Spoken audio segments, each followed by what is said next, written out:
बहुजन सौरभ, बहुजनांच्या सामाजिक व सांस्कृतिक चळवळीचे मुखपत्र। नमस्ते, जय भीम। मैं एडवोकेट डॉक्टर सिद्धार्थ कामले, दैनिक बहुजन सौरभ का मुख्य संपादक। एक पुराने जमाने की एक छोटी सी कहानी बड़ी प्रचलित थी। एक गांव से दो व्यक्ति दूसरे गांव में जाने वाले थे और बीच में जंगल पड़ता था।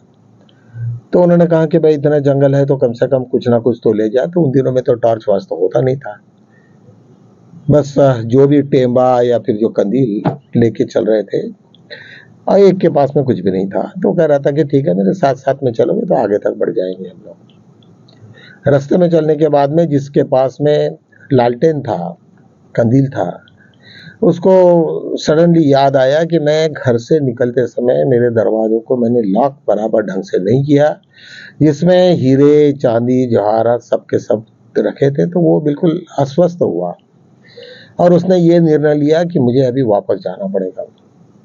जो दूसरा आदमी था वो डर गया, उसको लगेगा कि अरे मैं कैसे जाऊं। खैर वो कुछ नहीं कर सकता था, उसको तो जाना ही था। तो पूरा जंगल फिर उसने अपने अकेले ने पास किया। कथा ये कहती है कि कोई भी आदमी दूसरे पे जब भी कभी निर्भय होगा तब उसके हाल वैसे ही होंगे। हर आदमी ने अपने आप को स्वयं में इतना मजबूत करना चाहिए, इन्वायरमेंट के साथ हो, अंधेरे के साथ हो, पानी के साथ में हो, तो कि वो कभी भी कोई भी सिचुएशन आई तो उसने अपना ही साथ अपना ही भरोसा रख के ही आगे में करना पड़ेगा।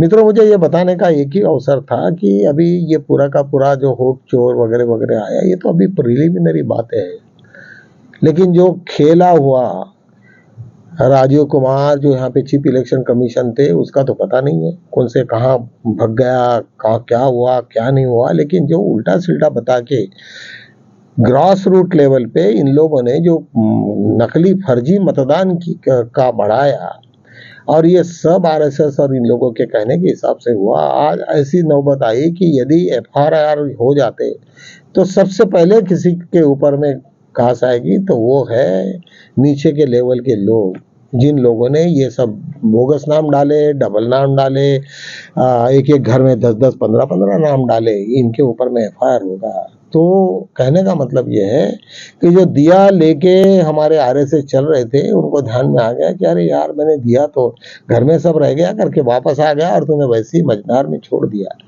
आज सिचुएशन ऐसे है कि यदि एफआईआर हो जाता तुम्हारे ऊपर में तो तुम्हारी हालत क्या होगी करके तुम्हारे लिए ये बुद्ध का संदेश है कि कभी भी किसी के ऊपर भरोसा मत रखना।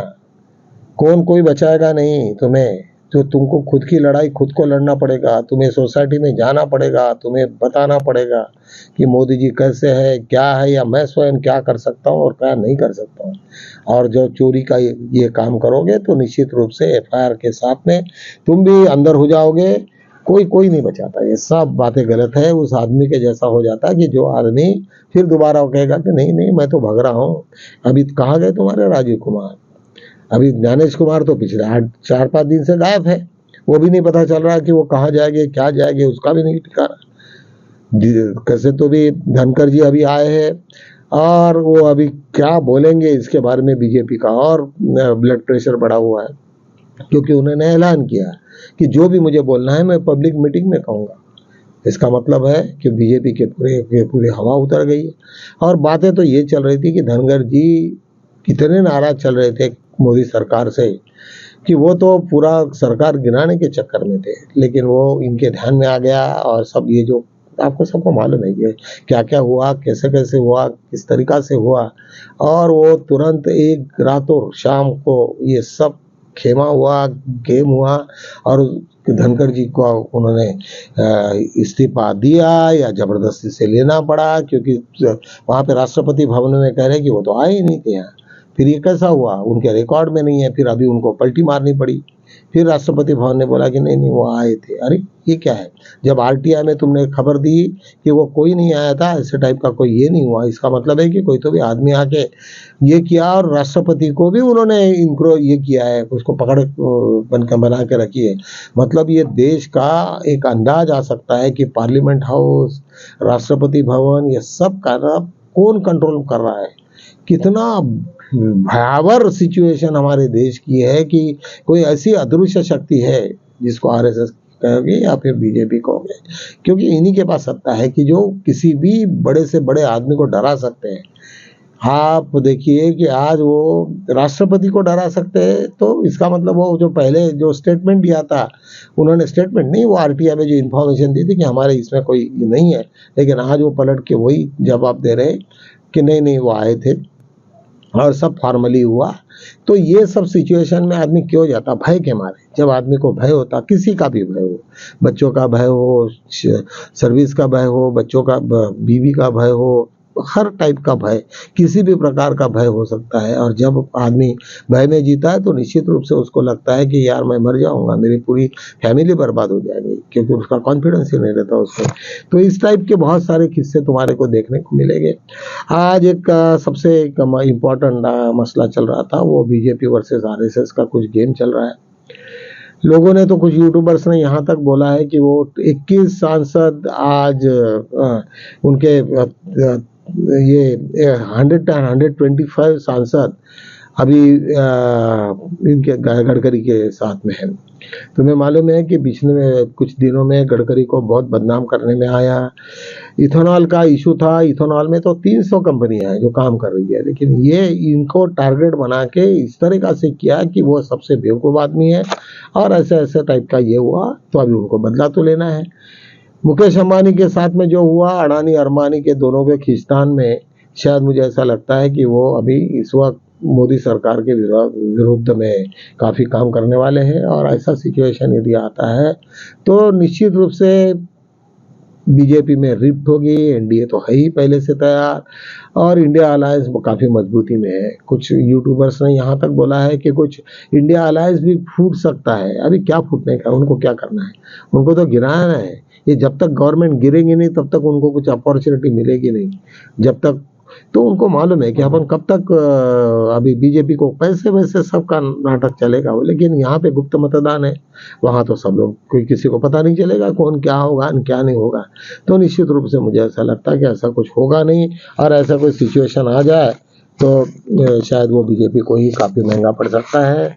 तो मुझे लगता है, और अडानी का, अंबानी का जो जिस तरीका से उन्होंने वंतारा का जिस उसमें किया, तो वंतारा तो उसके बच्चे का है और उन्होंने वो सब किया है। बहुत सारे लेटर्स ये वो सब बना के रखे होंगे, क्योंकि गवर्नमेंट आज उनके पास में है। तो उनके तो इतने सारे जो एमपीज उन्होंने पाल के रखे हैं। कहते हैं कि अडानी और अंबानी ने सब लोगों को, अपने अपने एमपीज को बांट के उन्होंने पाल के रखा है। और वो निश्चित रूप से वो छोटी मोटी तो बातें वो ख़त्म कर लेंगे। वो कोई जेल वेल में कोई जाना नहीं है, उनके कुछ होना नहीं है, वो सरेंडर कर लेंगे। सरेंडर नहीं, वो पार्लियामेंट वगैरह में उनको कहेंगे कि भाई ठीक है, हम लोगों ने पार्लियामेंट में अभी इतना बड़ा उन लोगों का इन्वेस्टमेंट है, ये है वो, तो हम लोग तो गवर्नमेंट तो इतने इसलिए पाल नहीं सकते। तो ठीक है, ऐसा कुछ ना कुछ बीच का रास्ता निकल जाएगा और वो सब मैटर्स ख़त्म हो जाएंगे। लेकिन मुकेश अंबानी इस वक्त तो इनका पूरा मोदी जी का और इसका बदला लेगा आज। और एक यूट्यूबर्स के तरफ से एक ऐसे ही है कि यहाँ पे 5 लोग जो है, यहाँ पे उन लोगों ने पूरा ये मोदी का सरकार का पूरा बिगाड़ दिया। एक तो गडकरी तो है, वो पहले दिन से ही वो चिल्ला रहे हैं, उनको मालूम है, और वो किसी को डरते भी नहीं है, वो कोई लेना देना है नहीं उनका। दूसरे, अमित शाह ने जिस तरीका से बाहर के माइग्रेंट जो घुसखोरी करके आ रहे हैं, बस वो एक जो रट लगा के रखी है, अरे तुम मिनिस्टर हो, होम मिनिस्टर हो, और तुम पिछले 11 साल से हो, तो तुम क्या कर रहे हैं? देख रहे हो कि कौन आ रहा कौन जा रहा, तुम्हें नहीं मालूम, तो तुमने रोकने के लिए क्या किया?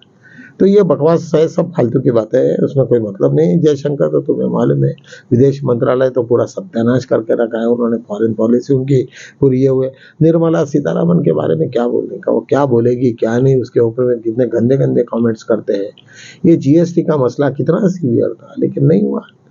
उसके बाद में ये सब है, अश्विन वैष्णव वो भी, उनको भी बड़ा ये हुआ। सिर्फ मोदी जी को उन्होंने झंडी पकड़ा दी, हर ट्रेन आया तो उसको स्टार्ट करो, बस उसका वही काम रहा। तो ऐसे ऐसे लोगों ने ये देश को पूरा का पूरा बर्बाद करके रखा। मैक्सिमम लोग उसमें से ब्यूरोक्रेटिक है, पब्लिक में आए नहीं, लोगों की भावनाओं को मालूम नहीं, और ये इस वजह से वहाँ पे जो भी मेंबर ऑफ पार्लियामेंट्स थे वो काफ़ी दुखाए थे।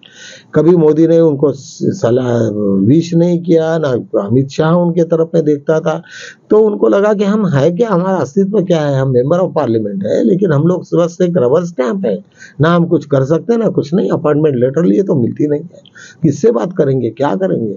तो ये सब सिचुएशंस अभी 9 तारीख को जो इलेक्शन है, तो वो 9 तारीख के इलेक्शन में ये सब निकल के आएगा और निश्चित रूप से मुझे ऐसा लगता है कि इस वक्त बीजेपी को बहुत बड़ा झटका पहुंचने की संभावना है और होना भी चाहिए, क्यों नहीं होना चाहिए। दूसरा एक अत्यंत गंभीर मसला हम लोगों के सामने में ये कांग्रेस राहुल गांधी ने ला के रखा है। उन्होंने कहा है कि भाई ये वोट चोरी का क्या है, वो तो अभी वो न्यूक्लियर, अभी वो हाइड्रोजन बम की बात कर रहे हैं, बाद में फिर न्यूक्लियर बम की बात करेंगे।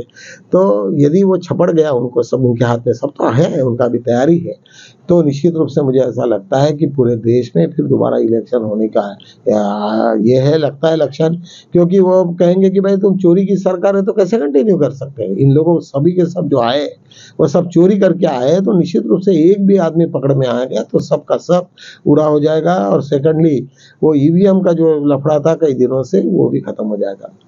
मित्रों, एक चीज मुझे आज ये लगी है कि मोदी ने जो अभी तक जीएसटी के ऊपर में इतना 18-28% तक का जो ये चल रहा था जीएसटी, उसने भी कम करके 2 ही स्लैब रखे, एक तो 18 का स्लैब और एक 5 का है। और अपने गुजरात के कुछ व्यापार को उन्होंने बढ़ावा देने के लिए उन्होंने 0% जीएसटी रखा है। तो मुझे ऐसा लगता है कि कुछ ना कुछ एक्सपोर्ट से जो कई लोग जो घायल हो गए थे डोनाल्ड ट्रंप के इसके वजह से, तो शायद उनको एक रिलीफ मिलेगा कि ठीक है भाई, तुम लोग 125% जो टैरिफ लग रहा था तुम्हें, उसमें तो तुम लोग फिर भी कंफर्टेबल नहीं थे, लेकिन थोड़ी तकलीफ थी। अभी 50% यदि तुम्हारा टैरिफ लग जाता है तो तुम्हारे को हम लोग जो जीएसटी देते थे वो खत्म कर देंगे, तो आप एक्सपोर्ट अपना फिर कायम करोगे। इस तरीका से होगा। वो शायद अलग अलग लोगों ने अलग अलग उसका विश्लेषण किया, लेकिन मेरे ख्याल से ऐसा लगता है मुझे कि शायद उनको रिलीफ देने के लिए ये सब किया होगा, और किया भी होगा तो सभी लोगों को उसका रिलीफ मिलेगा, ये बात मुझे जानता हूँ। और सेकंडली जगदीश धनखड़ जी ने तो एक बिगुल बजा दिया है। वो कह रहे कि भाई मैं अभी रैली में आऊँगा और मैं मेरी बात को कहूँगा और फिर बताऊँगा। तो इसके वजह से अभी बीजेपी की तो बड़ी हालत खराब है। देखते हैं अभी क्या क्या होते रहता है। तो इस तरीका से आज जितना भी मोदी का जो ग्राफ था कंटिन्यूअसली गिरते हुए दिख रहा है। लोगों ने अभी बड़ी परेशानी हो गई। और सेकंडली बिहार में जिस तरीका से उनका वक्तव्य था वो शायद उन्हीं को ले डूबा। उनको लगा कि इसमें से मेरी माँ के नाम पर कुछ लोग भावुक हो जाएंगे, लेकिन उन्होंने जो किए हुए इसके पुराने कांड है वो तो भूल गए थे। वो तो सब लोगों ने उत्खनन करके निकाला और सब उसके गले में डाला। ऐसा हो गया कि वो एक सांप को की बात कर रहे थे, उनके उन्हीं के गले में हजारों सांप आ गए। ऐसी परिस्थिति आज नरेंद्र मोदी जी क्या है की है। और निश्चित रूप से मुझे लगता है कि आने वाले दिनों में बहुत बड़ा कुछ बदल होने वाला है। खड़गे जी का भविष्य है कि 6 महीने में ये सरकार गिर जाएगी। गिरी भी नहीं तो भी कुछ बहुत सारा बदल हो जाएगा। गुजराती जो लॉबी है वो सब पूरी बंद हो जाएगी। यदि होता है तो ये देश के लिए बड़ा सौभाग्य होगा। और इतने बड़े डेमोक्रेसी में सबको मालूम था कब क्या हो सकता है और कैसे कैसे होगा करके उन्होंने ट्राई पार्टी ये रखा है कि पहले लोकसभा, फिर राज्यसभा, फिर वो 32 और वो जो सुप्रीम कोर्ट के सब का सब रखा। अभी उन्होंने जो भी अभी बीजेपी ने पूरा वोट का जो चोरी करने का नाटक रखा, सुप्रीम कोर्ट के कुछ लोगों को अपने पास में रखा, जुडिशियरी अपने पास में रखा, लेकिन कब तक चलेगा? ये नहीं चलता ऐसा। और उससे आज ना कल उनको काफी झटका बैठेगा और सब लोगों को बहुत तकलीफ में लाने का काम आरएसएस ने किया। निश्चित रूप से वो बराबर नहीं है, ऐसा हम समझते हैं। इन्हीं शब्दों के साथ में मैं यही विराम लेता हूँ। कल मिलेंगे, तब तक के लिए जय हिंद।